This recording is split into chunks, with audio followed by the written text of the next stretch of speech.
با برنامه اخباری آزادی خوش آمدید. سلام بینندگان عزیز، امروز 23 فوریه است و من زرنگزی نوروز شو. در نشر نوی برنامه این موضوع را به بررسی میگیریم. مرگ باز 4 تاجیک در جنگ اوکراین، وعده رهایی از زندان یا با راه مجبوری. چی زاده های تاجیکستان را از محبس روسیه به میدان جنگ میبرد؟ خواهش خود کردی آدم جنگ میرد. خواهش خود کردی کی میرد؟ میریم تگی تیر بریم. تاجیکستان باج دولتی برای بیکار کردن عقد نکاح را چند برابر بالا برد. این امر میتواند طلاق و جدایی ها را کم کند؟ باید الیمن زیاد کنن یا بگن که خانه خواهی بگیریم برای همین خیلی کودک‌ها چی خانه بگیرین. و نجات بخشان تاجیک که دهشت زمین لرزه در ترکیه را با چشم خود دیده برای نجات آدمان تلاش کردند، بعد دوشنبه برگشتند. تعداد قربانیان جنگ روسیه و اوکراین از تاجیکستان روز تا روز بیشتر می شود. در 2 هفته اخیر حداقل جسدی باز 4 زاده تاجیکستان را از اوکراین آوردند. همه آنها در روسیه زندانی بودند و به گفته نزدیکانشان مجبوری به جنگ برده شدند. یافته های رادیوی آزادی نشان می‌دهد که سال گذشته انتقال تابوت‌ها به تاجیکستان زیاد شده است. مولا رجب یوسفی و نگاره فضل‌الدین این موضوع را تحقیق کردند. آخرین پیشواز پیوندان نبی محمد بچگانوف برای قبول او به فرودگاه آمدند، اما نبی محمد دیگر از در مقرره فرودگاه بیرون نمی آید. او در داخل تابوت است. زاده 49 ساله ناحیه ونج 1 ماه پیش در اوکراین کشته شد. در سال 2017 با جرم اونی که قاچاق مواد مخدر گرفتن. در اصل هیچ چیزی هم در دستش نداشت و بنده کردن. پیوندانش گفتند نبی محمد در روز زادروزش 20 ژانویه کشته شده است، ولی تنها بعد قریب 1 ماه خبری مرگ او را به نزدیکانش رساندند. پیوندان نبی محمد درباره چگونه به اوکراین رفتن او معلومات‌های گوناگون می‌دهند. یکیش گفت او را مجبوری بردند، ولی دیگر خویشاوندش میگوید نبی محمد با وعده در 6 ماه به آزادی برآمدن شرکت در جنگ اوکراین را قبول کرد. اما یک نکته روشن است که این زاده ناحیه ونج شهروندی روسیه را نداشت و 3 ماه پیش از زندان شهر ایرکوتسک به جنگ ضد اوکراین سفربر شد. 1 هفته پیش جسد یک ساکن دهه جاویدان ناحیه ونج را هم از اوکراین آورده بودند.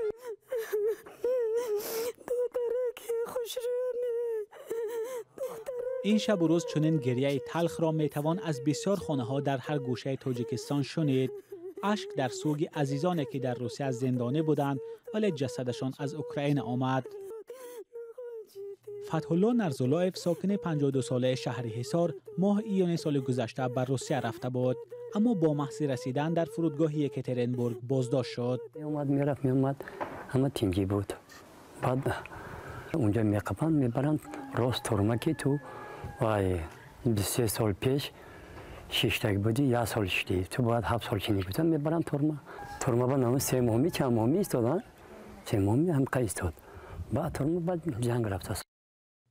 فتح الله باری اخیر ماه اکتبر سال گذشته با نزدیکانش تماس داشت. همسرش در صحبتی بدون ثبت گفت شوهرش را مجبوری به جنگ بردند. بر اساس این سند مقامات روسیه فتح الله نرزولایف 12 ژانویه امسال در شهر ارتیاموفسک جمهوری خودخوانده دنیس کشته شده است. خواهش خود کردی آدم جنگ میرد. مقامات تاجیکستان مایل نیستند درباره هلاکت شهروندان کشور در جنگ روسیه با اوکراین صحبت کنند، اما جستجوی رادیوی آزادی نشان داد که سال گذشته انتقال تابوت‌ها به تاجیکستان 1 بار زیاد شده است. همساله از کشورهای خارجی و به خصوص از روسیه کمتر از 1000 تابوت شهروندان تاجیکستان را می‌آورند. از جمله سال 2021 950 و 2018 966 شهروند تاجیکستان در خارج کشور از جمله در روسیه وفات کردند. اما سال گذشته تعداد تابوت‌های انتقال شده به تاجیکستان 1 بار به 1600 رسید. 600 تابوت بیشتر از سال‌های گذشته. رادیوی آزادی تا این دم کشته شدن 14 زندانی تاجیک در اوکراین را تصدیق کرده است. با اشاره به 10,000 بودن تعداد زندانیان تاجیک در روسیه، احتمال شماره قربانیان خیلی بیشتر از این است. حامیان حقوق و نزدیکان زندانیان طلب دارند که انتقال محبوسان تاجیک از روسیه به اوکراین قطع شود، اما معلوم نیست که این صدا کی به گوش مقامات تاجیکستان و روسیه می رسد و کی انتقال تابوت‌ها از اوکراین به تاجیکستان ختم می شود. مولا رجب یوسفی، نگاره فضل‌الدین، آزادی دوشنبه. برنامه را ادامه می‌دهیم. در تاجیکستان که مسئولین از افزایش جداشوی عائله‌ها اظهاری نگرانی می‌کنند، باج دولتی برای قطع عقد نکاح را 7 برابر بالا بردند. اکنون هر کسی که می‌خواهد از شوهر یا همسرش جدا شود، باید به دولت قریب 500 سومانی سپارد. اما آیا این امر می‌تواند جفت‌های تاجیک را از راه جدایی گرداند؟ سروینازی روح‌الله و شهلای عبدالله به این سوال از ساکنان و کارشناسان پاسخ پرسیدند. مدینه چند ماهی پیش از شوهرش طلاق گرفت.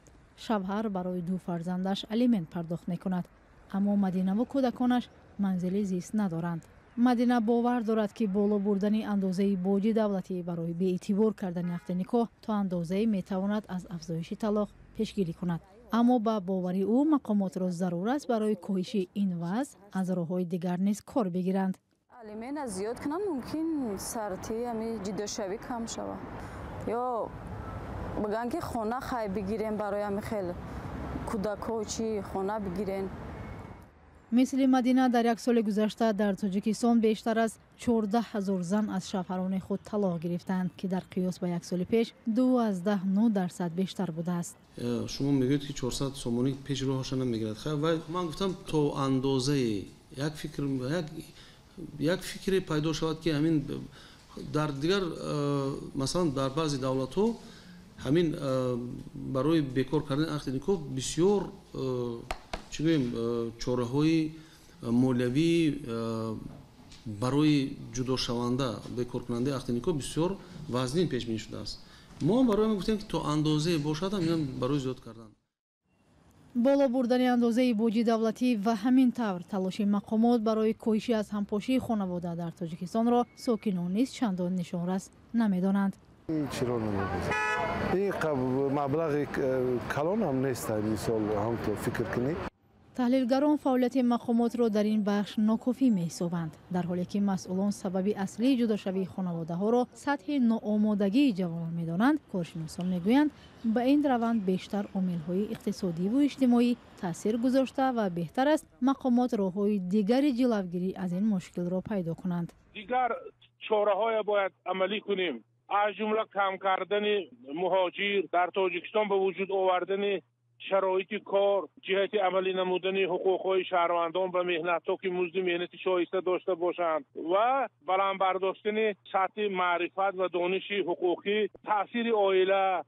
از همپاشی خانواده‌ها از مشکل‌هایی است که سال‌ها باز مقامات تاجیک نمی‌توانند از افزایش آن پیشگیری کنند، هرچند در نشست‌های رسمی از برنامه و چاره‌جویی‌ها در این باره خبر می‌دهند.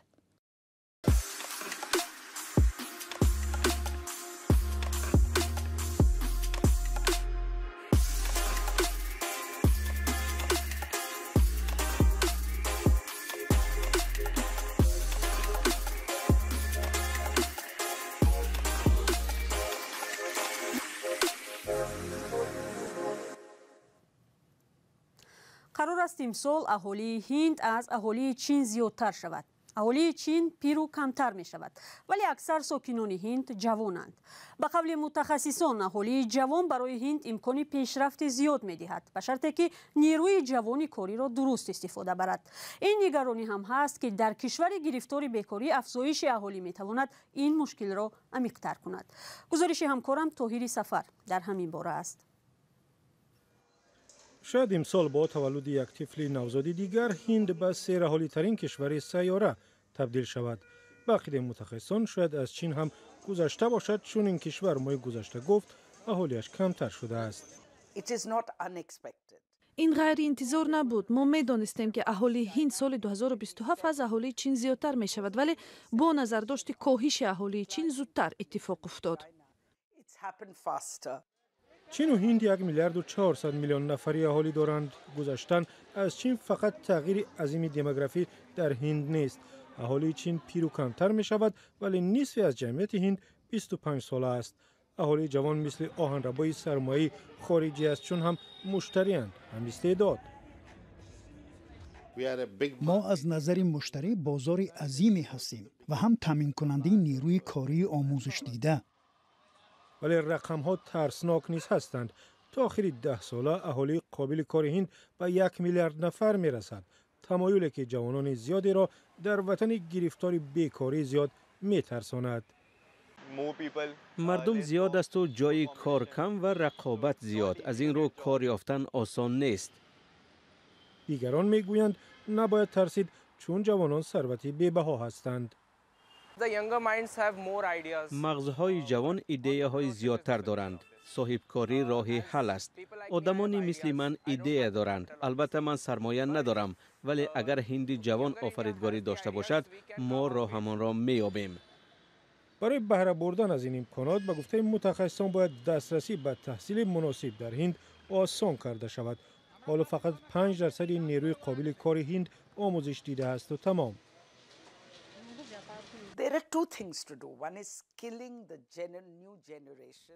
دو کار را باید کرد. اول آموزش دادن نسل نو، دوم آموزش دادن آنهایی که در سطح پایین‌تر هستند تا با ثمر کار کنند. اگر این کار را نکنیم جامعه بی‌ثبات می شود. جوانان زیاد بیکار و ناامید و ناخرسند می شوند.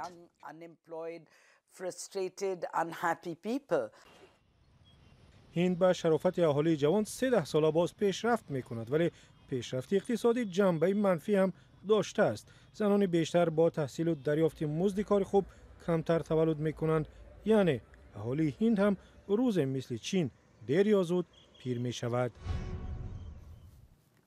اخبار آزادی را ادامه می‌دهیم. گروه نجات بخشان تاجیک که برای کمک در برطرف‌سازی عاقبت‌های زلزله مرگبار به ترکیه رفته بودند، به وطن برگشتند.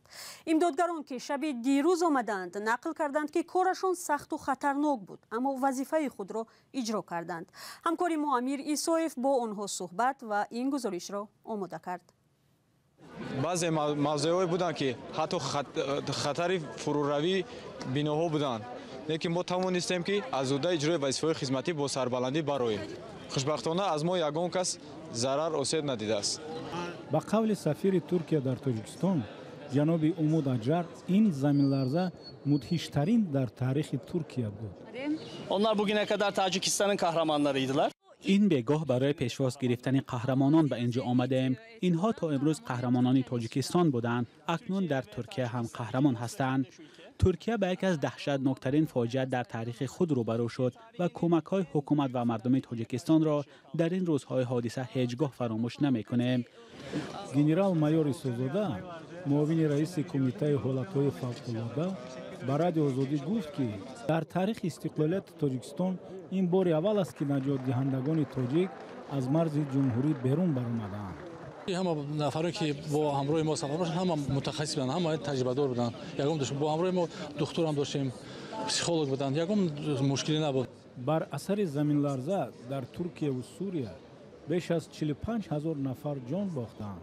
نجات دهندگان تاجیک از زیر خرابه‌ها زیاده از 217 شهروند را برآوردند.